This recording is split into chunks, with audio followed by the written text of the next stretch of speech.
ओडिशार पूर्वतन मुख्यमंत्री श्री नवीन पट्टनायक निर्देश एवं ब्रह्मपुर पूर्वतन विधायक तथा गंजाम जिला विजु जनता दलर सभापति आह्वान क्रमे राज्य में बढ़ुवा छात्र छात्री एवं नारी निर्यातना अपराधिक कार्यकलाप विरुद्ध में दृढ़ कार्यानुष्ठान दाबी ब्रह्मपुर विजु युव छात्र जनता दल तरफ डीजीपी को ब्रह्मपुर जिला आरक्षी अधीक्षक माध्यम दाबीपत्र दिजाई। एथिरे विजु युव जनता दलर ब्रह्मपुर सभापति अजित कुमार पंडा एवं विजु छात्र जनता दलर ब्रह्मपुर सभापति श्री शोभन कुमार नायक नेतृत्व नहीं।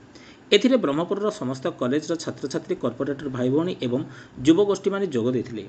ब्यूरो रिपोर्ट आंचलिक वार्ता। प्रज्ञा पट्टनायक विजु छात्र विजु महिला दल ब्रह्मपुर आजिकल देखुं सरकार अपारगता लगी जेकोसी कैंपस परिसर में पिला माने कौन श्रेणी पिला माने सुरक्षित नहांती। काली सोरर गोटे केस होता जे से पिलार से हरिजन पिला तार एडमिशन कराई किंतु पर बोधे कौ बाहुबली कि किए जड़े कहार जनकर इन्फ्लुएंस आसिकी से पिला को आउे पुणी गोपालपुर कॉलेज को से स्थानांतरित कले कहीकि से पिला सुइसाइड करने जाइथिला। सेमिति बलंगा केस कहतु बालेश्वर केस कहतु एपरि सबू कैंपस परिसर में चलती पिला छात्र छात्री सुरक्षा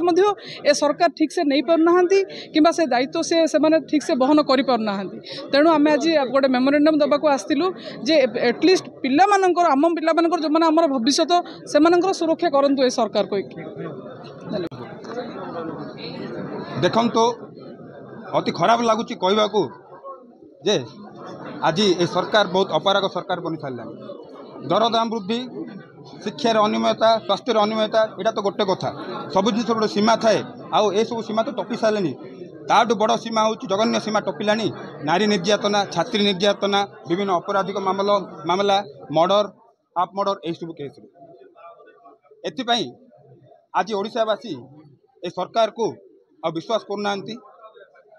किंतु माननीय पूर्वतन मुख्यमंत्री श्री नवीन पट्टनायक आह्वान क्रमे आज आम विजु युव छात्र जनता दल आज डीजीपी उद्देश्य एक दाबीपत्र प्रदान करुँ माननीय एसपी माध्यम जो थे कि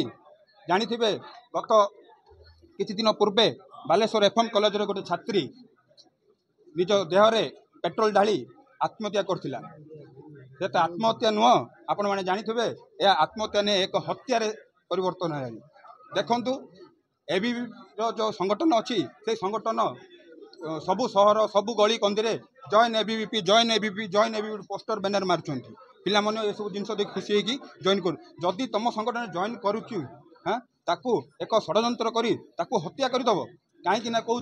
से जो झील मरिया पछर कारण हूँ तार निज दुईटी सांग एवं से दुई जन हूँ एबीवीपी सदस्य। से भाव गत किछि दिन तले आम पिपिली जो बलंगा केस शुणी गोटे छात्री को 3 जन युवक टेकी नहीं पेट्रोल निया लगेदे किसी दिन तले से मृत्युवरण करथिला। एते दिन है किंतु से केस रे गोटे भी माने ये दोषी अरेस्ट हो पारे। से भाव आम गोपालपुर तो गणबलात्कार आपण मैंने समस्त जानी रखिथे से अपराधी मामलार बहुत वृद्धि पाई। किछि दिन तले देखंतु आमर माने मंत्री जड़े सुनामधन मंत्री पुतुरा आम गोलंथरा चटी छकटारे जन को चाकू दे चाकू मारी गोटे आईनजीवी को घुषीदेला। माने तुम साहस केमी है तुम सरकार अच्छ तुम गोटे पदाधिकार पुतुरा बोली तुम एत साहस कर आम पचार गलू से कहते आम आरेस्ट कलु क्या आरेस्ट कल से जो परिवार वर्ग 9 जन ना एफआईआर देते 9 जन एफआईआर आप 4 जन आरेस्ट करते आ 5 जन छाड़ देते। ये 5 जन भितर हूँ जड़े हूँ जे दोषी जे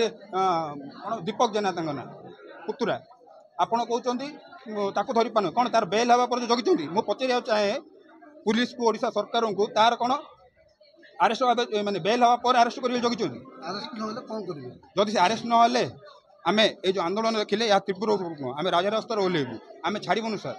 कहीं आज की 24 वर्ष जो सुशासन चलता एमाने छेप पकईदे आमको लाज लगुच आम बेले बेले कांद लगुच ओडिशावासी आ विश्वास करना आम से ओडिशावासी सरकार उपर विश्वास नक शेष में पुलिस प्रशासन विश्वास कर दायीपत्र प्रदान कर। धन्यवाद।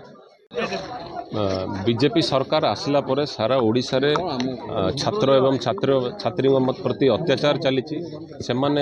कॉलेज कैंपस भितर से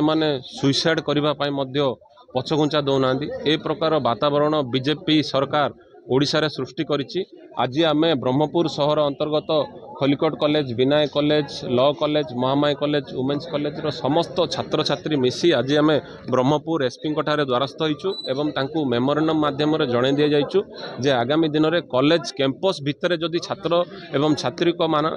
प्रति अत्याचार होउची कौनसी राजनैतिक तांकु शिक्षा दे तांकु जदि उचित न्याय न दिया जाउची ताहले आगामी दिन में बिजु युव जनता दल एवं छात्र जनता दल बीजेपी को उचित जवाब देबा।